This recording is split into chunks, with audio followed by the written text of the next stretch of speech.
Hi everyone, welcome back my YouTube channel IGNOU history education channel में आपका स्वागत है। मैं फिर आज लेकर आया हूँ आपके बीच वंश, जो कि हम पिछले वीडियो में पढ़ चुके हैं। पढ़े हैं तो क्या पढ़े हैं ये देखिए। सबसे पहले हम देखते हैं हसीन मशूक शाह। फॉर्मूला था हसीन मशूक शाह, ठीक। अब यहां देखते हैं हर्यंक वंश, ठीक। उसी तरह इसको पढ़े क्या, शिशुनाग वंश, इसके बाद नंद वंश, उसके बाद मौर्य वंश, उसके बाद क्या गया, शुंग वंश। तो अब यही हम पढ़ेंगे किसके बारे में, शुंग वंश के बारे में। शुंग वंश, इसकी उत्पत्ति कैसे हुई। मौर्य वंश के अंत करने वाला जो था मंत्रिमंडल में, वो मंत्री जो था उसको अंत किया, किसको, मौर्य वंश को। मौर्य वंश के अंत करने वाला इसके शासन काल में कलिंग नरेश के खारवेल कर मगध के स्वतंत्र कर लिया और बृहद्रथ के सेनापति पुष्पमित्र शुंग ने क्या किया, उस पर शासन किया। पुष्पमित्र जो है वो क्या किया, पुष्पमित्र शुंग जो है उसी के मंत्री ने क्या किया, उसको मौर्य वंश को खत्म किया। मौर्य वंश खत्म करने के बाद क्या हुआ, पुष्पमित्र शुंग ने जो क्या किया, शुंग वंश का स्थापना किया। तो शुंग वंश का स्थापना किसने किया। अगर सवाल आपसे पूछ दे कि शुंग वंश का स्थापना किसने किया, तो आप क्या कहेंगे, शुंग वंश का स्थापना पुष्पमित्र शुंग ने किए, पुष्पमित्र शुंग ने किए, ठीक। अब देखिए ये कब हुआ, इसके बारे में पढ़ते हैं। पुष्पमित्र शुंग ने, इसके दौरान बृहद्रथ की हत्या कर दी गई और मौर्य वंश के संस्थापक शुंग वंश कर दिए, ठीक। और शुंग वंश के बारे में अब हम पढ़ेंगे। तो आप जब पढ़ेंगे तो इसमें हम शुंग वंश पढ़ेंगे, तो किसमें पढ़ेंगे, सबसे पहले देखिए कि हम पढ़ते हैं, चलते हैं किसमें, ऐतिहासिक काल में ही अभी हैं हम। ऐतिहासिक काल में रहने के बाद क्या होता है, जब हम ऐतिहासिक काल में है तो उसमें के लिए वंश के बारे में पढ़ना है। हसीन मशूक शाह, फॉर्मूला याद रखिएगा, पहले हर्यंक वंश, शुंग वंश, नंद वंश, उसके बाद मौर्य वंश और शुंग वंश। तो शुंग वंश का अब इसके बाद पढ़ेंगे कौन, कर्ण वंश, उसके बाद पढ़ेंगे सातवाहन वंश, ठीक। देखिए इतना आसानी से याद नहीं हुआ है, इसको बहुत रटा गया है, बहुत मतलब एक्सपीरियंस किया गया तब जाके याद हुआ है। आप लोग भी ऐसे याद कीजिए। अब चलिए आगे देखते हैं हम इसको। शुंग वंश का स्थापना पुष्पमित्र शुंग ने किए, ठीक, बृहद्रथ के अंत होने के बाद, ठीक। अब देखिए इसमें चलते हैं हम, शुंग वंश हो गए। अब इसको पढ़ते हैं हम, शुंग वंश को किसमें पढ़ेंगे, इधर एरो का चिन्ह देते हैं, ब्राह्मण साम्राज्य में, ब्राह्मण साम्राज्य, ठीक। अब इसी में हमको क्या पढ़ना है, शुंग वंश किसमें पढ़ना है, ब्राह्मण साम्राज्य में। अब ब्राह्मण साम्राज्य में हम शुंग वंश पढ़ते हैं। अब जैसे कि आप पढ़ेंगे वैदिक काल या ऋग वैदिक काल, जब उसमें पढ़ेंगे तो उसमें हम पढ़ना है एडी बीसी। इधर देखिए, इधर हो गया एडी, ठीक, उसके बाद हो गया बीसी। एडी का मतलब हो गया एनो डोमिनी और बीसी का मतलब हो गया बिफोर क्राइस्ट, ईसा के जन्म से पहले और ईसा के जन्म के बाद। तो ईसा के जन्म से पहले वाला जो था वो हो गया कौन, बीसी, बिफोर क्राइस्ट। तो इसमें हम जो पढ़ेंगे शुंग वंश, तो वो पढ़ेंगे 185 से कितना, 78 बीसी, 78 बीसी, 185 से उसके बाद 78 बीसी यानी बिफोर क्राइस्ट। जब इसको हम देखेंगे तो ये हमारा क्या हो गया, सन हो गया। इसी में किसका हो गया, ब्राह्मण साम्राज्य, उसमें कौन, शुंग वंश के स्थापक पुष्पमित्र शुंग। अब चलिए इधर आइए देखते हैं, ये सन हो गया, इस पर राज करने वाला। देखिए कि जो अपने अपने सत्ता पे आदमी आता है, हर एक राजा आते हैं, हर एक तरह का राज करते हैं, तो उस पर मतलब अब शुंग वंश जब स्थापना हो गया तो ये किस प्रकार से राज किया, कैसे किया, इसके बारे में चर्चा करते हैं। सिर्फ लेक्चर ही देते हैं, आप अपने कॉपी को अपने पास रखिए और पूर्ण रूप से उसको लिखिए।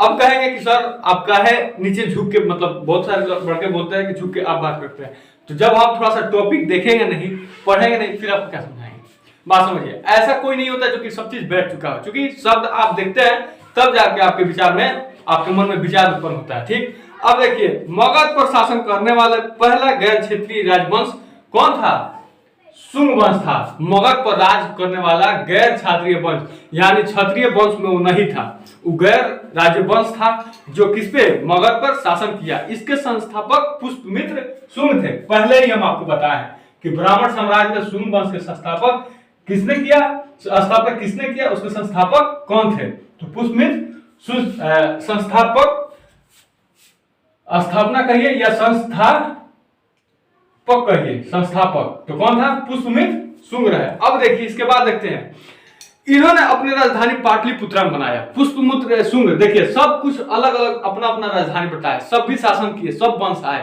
तो ये वंश क्या किए, अपना जो शासन किए, तो वो क्या किए कि पाटलिपुत्र में अपना राजधानी चला दिया। पाटलिपुत्र कौन सा पाटलिपुत्र? हमारे बिहार का राजधानी पटना। अब पटना का प्राचीनतम नाम, मतलब प्राचीन नाम क्या है? पाटलिपुत्र है। उसी को ये अपना राजधानी बना लिए। पुष्पमित्र शुंग एक कट्टर ब्राह्मण था, बात समझिए। पुष्पमित्र एक कट्टर ब्राह्मण था, मतलब कट्टर मतलब जो भी अपने धर्म के प्रति बहुत भावुक रहता था। भावुक रहने के बाद पुष्पमित्र शुंग यह 36 वर्ष तक शासन किया। आप चंगेज खान का नाम सुने होंगे, आप मौर्य वंश में देखे होंगे कि सबसे ज्यादा दिन जो सिकंदर था उसका हमने शॉर्ट वीडियो अपलोड किया है। सिकंदर की कहानी भी बताए हैं, सिकंदर का इतिहास एक चैप्टर भी पढ़ाए हैं। जिस सिकंदर कहां से आया? चंद्रगुप्त मौर्य के थ्रू ही आया, उसके दादा परदादा थे चंद्रगुप्त मौर्य, ठीक। तो वो सिकंदर कितने वर्ष तक राज किया? उससे इन्होंने बहुत कम ही किया था। उन्होंने 33 वर्ष की आयु में बैठ गया सत्ता पे और सत्ता चलाने लगा। तो इसी प्रकार से ये जो थे, ये 36 वर्ष तक किस पे शासन किया? पाटलिपुत्र में अपना राजधानी बनाया और 36 वर्ष तक अपना शासन चलाया। जैसे कि हम आज देखते हैं कि 5 साल तक इलेक्शन रहता है, 5 साल के बाद हम किसी मुखिया को चुनाव करते हैं, किसी MP MLA की चुनाव करते हैं, तो 5 साल तक रखते हैं, ठीक उसी प्रकार इन्होंने 36 वर्ष तक शासन किया। इस वंश के 112 वर्ष तक चलाया गया। अब बताइए, पुष्पमित्र शुंग जो था, शुंग वंश के, वो 36 वर्ष तक राज किया। इसको आगे तक बढ़ाने के लिए टोटल कितना वर्ष तक राज किया? 112 वर्ष तक राज किया, ठीक। अब देखिए इसमें बहुत बौद्ध सपूतों तथा मराठों का ध्वस्त कर दिया। पुष्पमित्र शुंग को बौद्ध धर्म का विरोध शासक माना जाता है। यानी पुष्पमित्र शुंग जो था वो विरोध करता था कि यानी ब्राह्मण साम्राज्य आगे रहेगा, बौद्ध साम्राज्य पीछे रहेगा, उसका विरोध करता था, ठीक। तो वो बौद्ध धर्म के विरोध करने वाला शासक कौन था? शुंग वंश था। वो क्या ब्राह्मण धर्म का अनुयायी था, लेकिन वो विरोध करता था किसका? बौद्ध धर्म का। पुष्पमित्र शुंग विरोध माना जाता है। इसके परिणाम दिव्यदान और से प्राप्त होता है। हालांकि दिव्यदान क्या है? इधर देखिए, दिव्यदान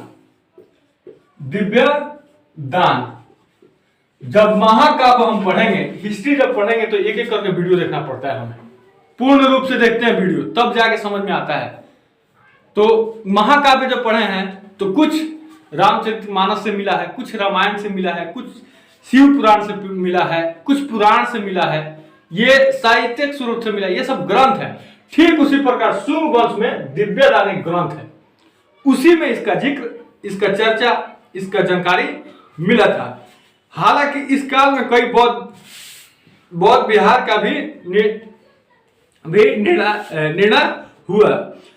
पुष्पमित्र शुंग ने मध्य प्रदेश के सांची स्तूप की खिड़कियां तांबे की करा दिया और बहुत मध्य प्रदेश सपूत खिड़कियों का पत्थर भी बनाया। अब देखिए राजा जो थे, कितने राजा ने क्या किया कि अपना सिक्का चलवाया था, चमड़ा का सिक्का, शीशा का सिक्का, ये सभी प्रकार का सिक्का चलवाया था। तो इसने क्या किया कि मध्य प्रदेश में सांची स्तूप इस तरह लिखिए, सांची आधा स्तूप, सांची स्तूप, कहाँ है? MP का मतलब क्या होता है? मध्य प्रदेश, ठीक, मध्य प्रदेश। जैसे हम BR देखते हैं गाड़ी के नंबर प्लेट पे, तो BR का मतलब बिहार हो गया, DL का मतलब दिल्ली हो गया, उसी प्रकार MP ये मध्य प्रदेश में हुआ, ठीक। अब देखिए इसके बाद ये क्या किया, खिड़कियां जो है पत्थर तथा पित्तल का भी करवा दिए, तांबे का, सॉरी, खिड़कियां जो है तांबे करवा दिया और पत्थर का भी खिड़कियां करा दिए। पुष्पमित्र शुंग ने अशोक द्वारा निर्मित सांची को बहुत स्तूप करार दुगुना करवाया गया था और वर्तमान के साक्षी शतुप को जो स्वरूप पुष्पमित्र शुंग के काल ही देना था। इसमें समय बौद्ध पुस्तक जातक ग्रंथ भी रचना हुई। अब देखिए इसके मतलब एक और ग्रंथ की रचना हुई उस समय, किसका? बौद्ध पुस्तक जातक ग्रंथ। जातक एक ग्रंथ हो गया, जातक ग्रंथ का स्थापना हुआ किसमें? इसी में पुष्पमित्र शुंग के समय। प्राणी अष्टांगिक व्याकरण ग्रंथ लिखा, व्याकरण ग्रंथ भी लिखा। कौन लिखा? व्याकरण ग्रंथ। अगर पूछ दे कोई कि व्याकरण ग्रंथ किसने लिखा, तो उसमें क्या लिखा? प्राणी ने अष्टाध्यायिक व्याकरण लिखा था। ठीक। मनुस्मृति इसी में चर्चा हुआ था। किसमें? इसी वंश में मनुस्मृति की चर्चा हुई है। स्मृति, ये मनुस्मृति एक ऐसा ग्रंथ है, मनुस्मृति, जिसमें लिखा गया है कि जिस घर में स्त्री का मान सम्मान हो या स्त्री खुश हो, सदैव उस घर में लक्ष्मी का अवतरण होता है, मतलब आवास होता है, आवागमन होता है।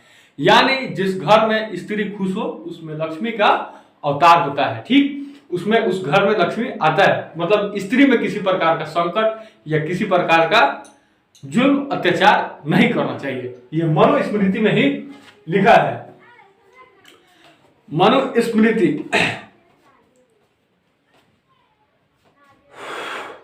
मनुस्मृति आधा स म है, उसके बाद मी अत्री है। मनुस्मृति आधा स म, मनुस्मृति। ठीक। स्मृति में ऐसे रहेगा ती। ठीक। मनुस्मृति लिखा गया, इसमें गंग संहिता लिखा गया। गंगे और गंग संहिता,